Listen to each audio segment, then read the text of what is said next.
क्या भारत की 7.7% GDP growth सचमुच एक मजबूत ढाल है या फिर ईरान युद्ध और कम मानसून का आर्थिक तूफान इस रफ्तार को पूरी तरह पटरी से उतारने वाला है?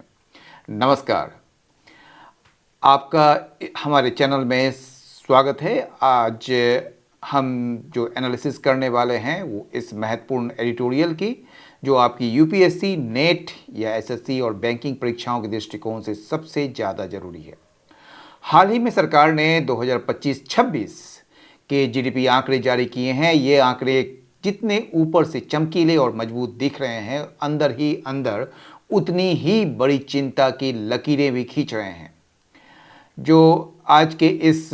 जो सेशन में हम सिर्फ आंकड़ों को रटेंगे नहीं, बल्कि इस एडिटोरियल के हर उस पहलू को समझने की कोशिश करेंगे जो आपसे एग्जामिनर पूछ सकता है। पहला पहलू है ब्राइट साइड का, कैसे हमारी जो मैन्युफैक्चरिंग और सर्विस सेक्टर ने डबल डिजिट में ग्रोथ की है और कंजम्पशन और इन्वेस्टमेंट के बढ़ने का असली मतलब क्या है। दूसरा पहलू है द रियल वरी, यानी कि मानसून 108% होने के बावजूद हमारी खेती की रफ्तार 4.2% से गिरकर सीधे 3% क्यों रह गई, और इस साल जब सिर्फ 90% बारिश का अनुमान है, तब देश पर क्या बीतेगी। तीसरा पहलू है द स्ट्रक्चरल शिफ्ट। देश की 58% से ज़्यादा अर्थव्यवस्था अब सर्विसेज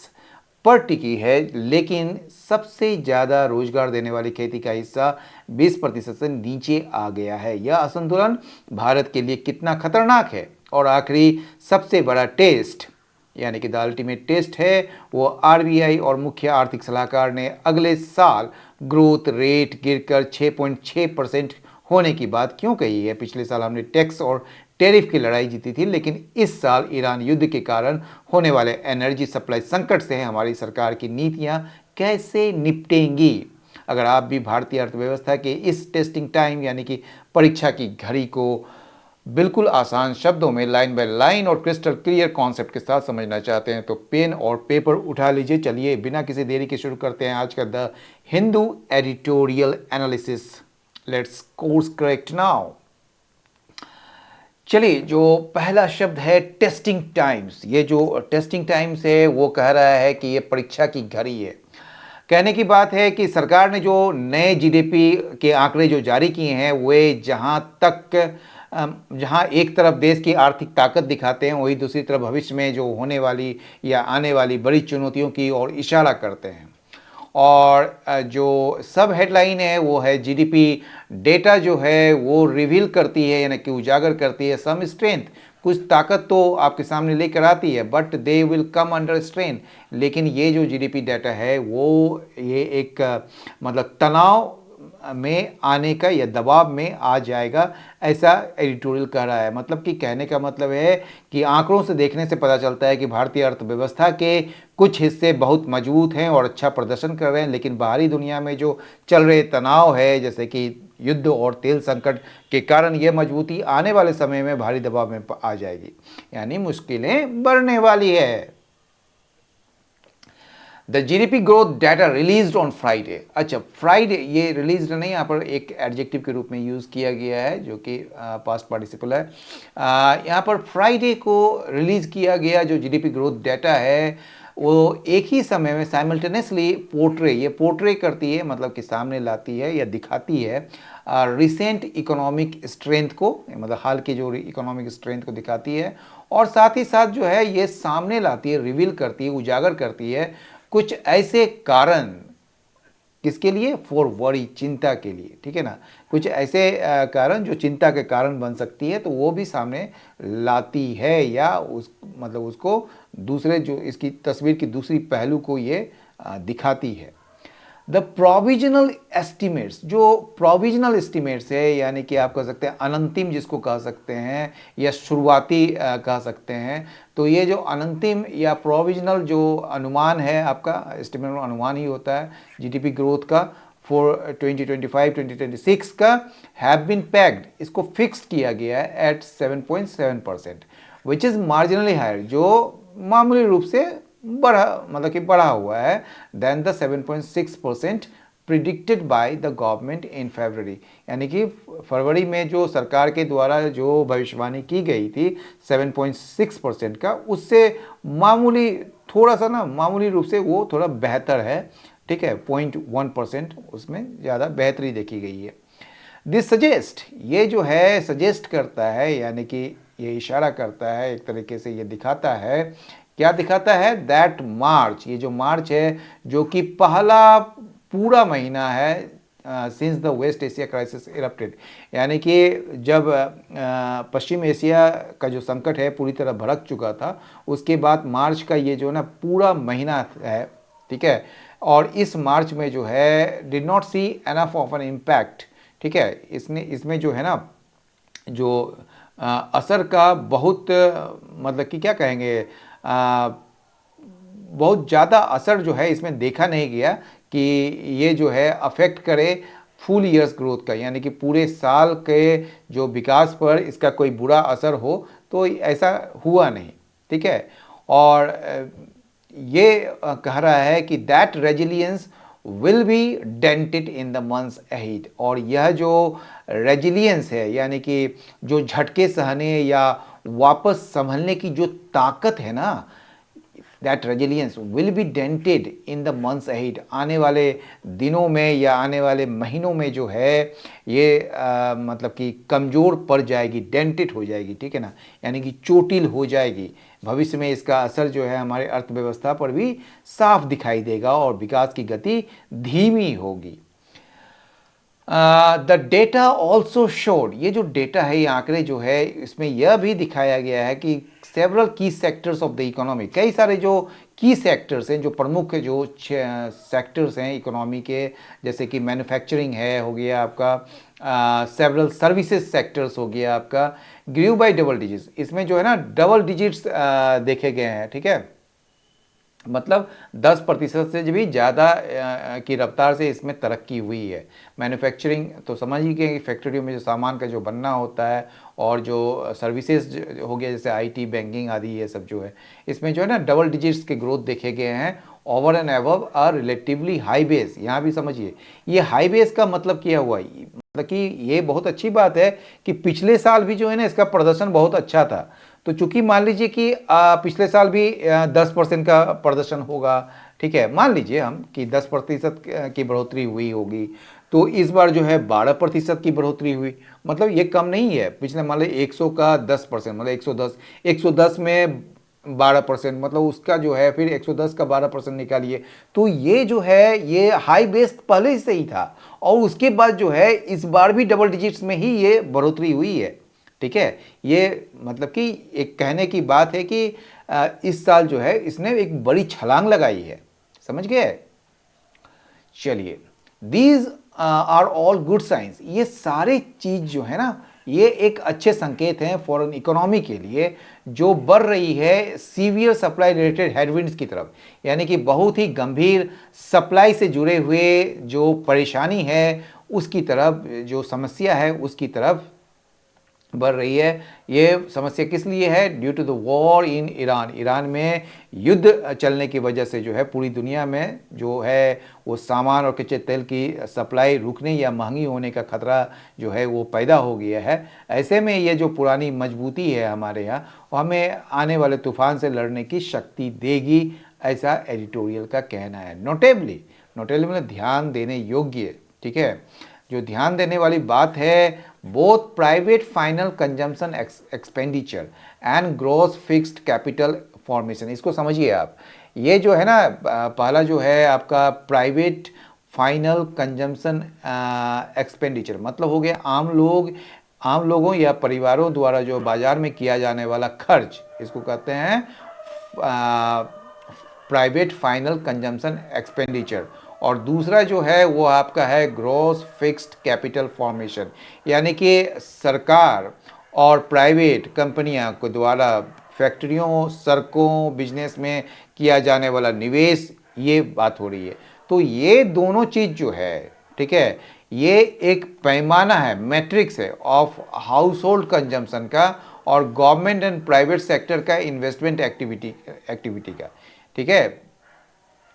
तो ये दोनों जो है ना एक पैमाना है, ठीक है, आपका मतलब कि जो घरेलू उपभोग और सरकारी तथा निजी क्षेत्र की निवेश गतिविधि के ये पैमाने हैं, ठीक है, रिस्पेक्टिवली क्रमशः, ठीक है। ग्रीव फास्टर, ये जो है मतलब और तेजी से इसमें बढ़ोतरी हुई है 2025-26 में, than they did in the previous year, जितना कि ये पिछले साल में किया था उसके अपेक्षा जो 2025-26 में ये और तेजी से बढ़ी है, ठीक है। आगे बढ़ते हैं, द कंजम्पशन ग्रोथ, ये जो कंजम्पशन ग्रोथ है यानी कि आम जनता द्वारा जो खर्च जो बढ़ाया गया है, ठीक है ना, इज स्पेशली वेलकम, ये विशेषकर स्वागत योग्य है, ये देखते हुए कि that it had been at a tepid 5.8% for the previous 2 years, मतलब पिछले 2 सालों में ना ये एक टैपिड था, टैपिड मतलब ल्यूकवार्म, मतलब कि क्या कहेंगे आप, सुस्त या ठंडी पड़ी हुई, 5.8% में ये इसके आसपास ही था ये, ठीक है, that it had been at a tepid 5.8% for the previous 2 years दोनों में। इसे देखते हुए जो ना इस बार जो कंजम्पशन में ग्रोथ जो आया है वो विशेषकर स्वागत योग्य है, ठीक है। It remains to be seen, ये देखा जाना अभी बाकी है, it remains to be seen how much of the investment growth was driven by the private sector, ये देखा जाना अभी बाकी है कि मतलब कि क्या कहेंगे, इस निवेश में देश की प्राइवेट कंपनियों यानी कि बिजनेस घरानों ने कितना पैसा लगाया है, ठीक है। क्या यह तरक्की सिर्फ सरकार द्वारा किए गए खर्च की वजह से दिख रही है या देश के बड़े व्यापारी ने भी खुद आगे बढ़कर फैक्ट्रियां और नए काम धंधे शुरू किए हैं, ये मतलब अभी देखा जाना, it remains to be seen how much of the investment growth, ये जो इन्वेस्टमेंट ग्रोथ हुआ है ना उसका कितना मतलब उसमें ज़्यादा जो है वो संचालित हुआ है प्राइवेट सेक्टर की वजह से। Even if this growth was driven by government spending, कहा जा रहा है दूसरा लाइन में कि भले ही जो ये वृद्धि जो है ना ये संचालित हुआ हो गवर्नमेंट के खर्चों के, मतलब सरकार के द्वारा जो खर्च किए जा रहे हैं मतलब विकास में जो पैसा खर्च कर रही है सरकार, तो इसमें भी कोई बुराई नहीं है। जब सरकार अगर सड़कें हो, पुल हो या रेलवे बनाती है तो उसमें सीमेंट, स्टील और मजदूरों की मांग बढ़ती है, ठीक है। तो इससे क्या होता है कि इसका एक पॉजिटिव नॉक ऑन इफेक्ट्स होता है on the rest of the economy, ठीक है। तो इसका जो नॉक ऑन इफेक्ट्स मतलब एक के बाद एक होने वाला असर या चेन रिएक्शन इसको कहते हैं, तो उसका ये एक मतलब कि नॉक ऑन इफेक्ट्स होता है इसमें, जिससे अंततः पूरी अर्थव्यवस्था को फायदा पहुंचता है, ठीक है। द वीकनेस इन, दूसरे पैराग्राफ में चलते हैं, the weakness in agriculture sector, ये बड़ा महत्वपूर्ण है कि एग्रीकल्चर सेक्टर में जो ना कमजोरी देखी जा रही है, ठीक है, मतलब बड़ा चिंता की विषय है ये। The weakness in the agriculture sector however, हालांकि is something to worry about, ये कुछ ऐसा है जिसके बारे में चिंता लाजमी है, मतलब बड़ा चिंता करने की ये बात है। द सेक्टर, ये जो एग्रीकल्चर सेक्टर है उसका जो ग्रोथ है ये कम होकर 3% आ गया 2025-26 में, जो कि पहले 4.2% था 2024-25 में। इसके बावजूद कि 2025 का जो मानसून था वो हैविंग कॉन्क्लूडेड एट 108%, यानी कि ये जो है आपका समाप्ति जो हुआ था 108% में हुआ था, ये समझ रहे हैं आप। तो ये जो है आपका 108% में ये पिछले साल मतलब कि 2024-25 में जो है, ठीक है, ये सामान्य औसत जो कि एलपीए कहा जाता है उससे ज़्यादा यानी कि 108% था। इट्स लॉन्ग पीरियड एवरेज, सामान्य औसत जिसको कहते हैं लॉन्ग पीरियड एवरेज, ठीक है। और ये कह रहा है कि दिस इज डायर न्यूज़, ये जो है ना बड़ा खतरनाक, बड़ा डरावना एक ये न्यूज़ है। ये देखते हुए कि इंडिया का जो मेट्रोलॉजिकल डिपार्टमेंट है, भारतीय मौसम विभाग, उसने प्रिडिक्ट किया है, भविष्यवाणी की है दैट दिस ईयर का जो मानसून है इस साल का will only be 90% of the LPA, ये जो एलपीए का यानी कि क्या कहेंगे आप, एलपीए समझ गए ना, जो औसत सामान्य जो औसत होता है ना उसका केवल 90% ही इस बार पानी बरसेगा, that is not counting the आप देखिए दूसरा लाइन बड़ा इंपॉर्टेंट है, देखिएगा, that is not counting the fertiliser supply constants. इसमें जो है ना, आप ये तो छोड़ ही दीजिए, इसमें तो अभी हम फर्टिलाइजर सप्लाई कॉन्स्टेंट्स की तो बात ही नहीं कर रहे हैं। यानी कि फर्टिलाइजर की आपूर्ति के में जो बाधाएं हैं, जो रुकावटें हैं, जो व्यवधान हैं, उसकी तो बात ही नहीं कर रहे हैं। That will really be felt जो मतलब कि महसूस की जाएगी इन द मंथ्स अहेड। मतलब आने वाले दिनों में जो है इसका असर जो है क्या कहेंगे आप, मतलब कि वो जो आने वाले महीनों में उस वास्तव में उसको महसूस किया जाएगा। द डेटा ऑल्सो शो, ये डेटा जो है यह भी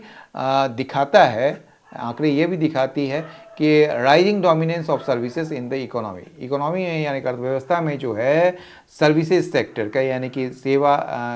क्षेत्र का जो है वो बढ़ता हुआ मतलब क्या कहेंगे, एक बढ़ता हुआ दबदबा जो है बहुत तेज़ी से वो बढ़ रहा है, ठीक है। विद देयर शेयर, जिसमें मतलब कि उसमें जो इसका जो शेयर, उसका जो हिस्सा है वो बढ़कर कितना हो गया, 54.3% of total gross value added in 2025-26। यानी कि कहा जा रहा है कि 2025-26 में जो है ना, ये बढ़कर 54.3% हो गया है उसका हिस्सा इस, ठीक है, सर्विसेज सेक्टर का जीवीए में, ठीक है। कुल कमाई, देश की कुल कमाई या उत्पादन जिसको जीवीए कहते हैं, उसमें जो है इस सेक्टर का हिस्सा अब 54.3% हो गया है, जो कि बढ़ा हुआ है 51.9% से इन 2022-23, ठीक है। 2022-23 में 51.9% था, अब जो है ये 54.3% हो गया है, ठीक है। द एग्रीकल्चर सेक्टर, ये जो कृषि का जो क्षेत्र है, विच कंटिन्यूज टू एम्प्लॉय, जो एम्प्लॉय करती है largest share of the population by far, यानी कि जो भारत की सबसे ज़्यादा आबादी यानी कि लगभग आधी जनता को जो है आज भी गांव में खेती किसानी करके अपना पेट पालती है, ठीक है ना। तो इसके वजह से ये एम्प्लॉयमेंट देती है आधी से भी ज़्यादा, ठीक है ना। The largest share of the population को ये एम्प्लॉय करती है। ये जो सेक्टर है इसमें, ठीक है, कहाँ चले गए,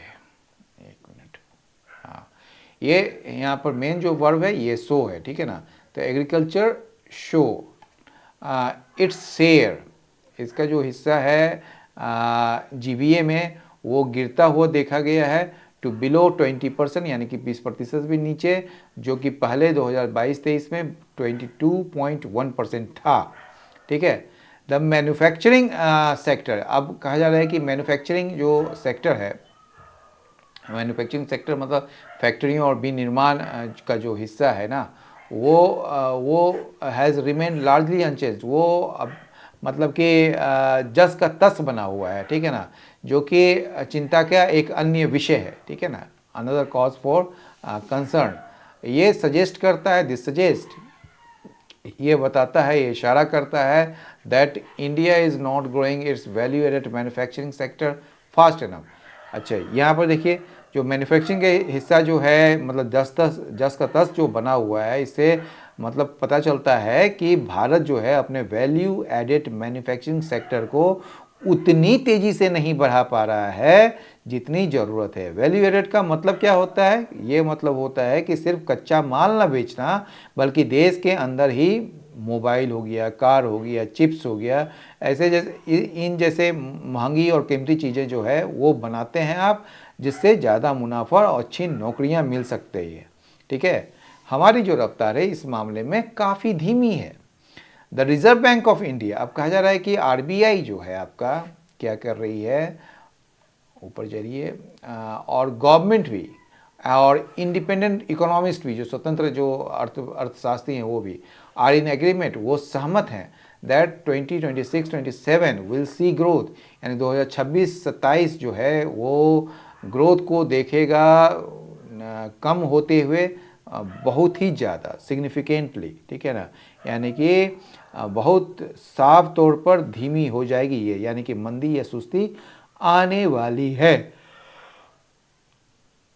द आरबीआई प्रिडिक्टेड ग्रोथ। तो आरबीआई जो है उसने भविष्यवाणी की थी कि ग्रोथ जो है वो कम होकर 6.6% हो जाएगा, जो कि पहले 7.7% था। And the chief economic adviser भी ने कहा है कि he saw no need to second guess, कि उनको लगता है किसी भी चीज़ की ज़रूरत नहीं है कि इसमें सेकेंड गेस किया जा सके दिस एस्टीमेट को, जो आरबीआई ने जो एस्टीमेट दिया है उसके बारे में मतलब कि सेकेंड गेस कर सके। ठीक है, यानी कि चीफ जो आर्थिक सलाहकार हैं उसने भी इस बात का समर्थन किया है। लास्ट ईयर्स टैरिफ, पिछले साल का जो टैरिफ का जो वॉर चल रहा था, ठीक है, ये तब से शुरू हुआ है ना जब से ट्रंप अमेरिका के गद्दी पे बैठा है। तो लास्ट ईयर्स का जो टैरिफ रिलेटेड डिसरप्शंस जो है, यानी कि क्या कहेंगे आप, ये जो दुनिया भर में जो टैक्स या सीमा शुल्क को लेकर जो काफ़ी उथल पुथल और रुकावटें जो हुई थी ना, वर अ टेस्ट, ये एक मतलब कि टेस्ट था, एक परीक्षा था इंडिया का एक्सपोर्ट रेजिलियंस का, यानी कि जो भारत का जो एक्सपोर्ट रेजिलियंस है, ठीक है, उसका उसके लिए एक मतलब कि क्या कहेंगे, एक परीक्षा था।